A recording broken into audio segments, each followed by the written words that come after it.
à tous et bienvenue sur la 17e étape de ce Tour de France, l'étape qui est censée tout décider, qui arrive au col du Tourmalet. Pour l'instant, pas la grande bagarre entre les deux premiers du général, Schleck et Contador.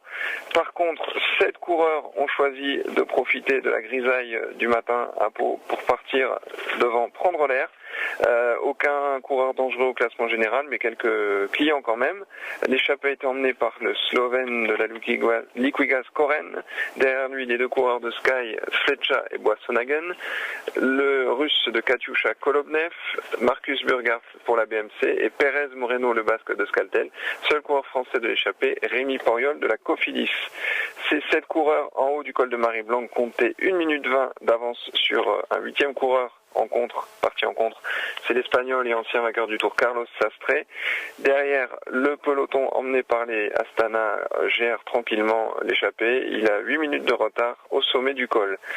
À noter une chute du 3e du classement général, Samuel Sanchez, entre la Sub et Oloron. Chute sans gravité puisqu'il semble avoir regagné le peloton.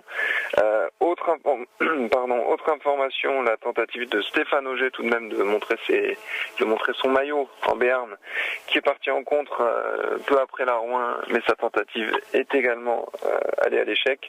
Il était désormais distancé dans le col de Marie-Blanque. La pluie accompagnait le peloton en haut du col de Marie-Blanque. Dans la vallée qui suit, c'est de nouveau la grisaille, mais pas d'intempéries. On en saura plus au col du Soulor. Pour l'instant, le Tourmalet, lui, est en plein brouillard. A plus tard pour la suite de la course.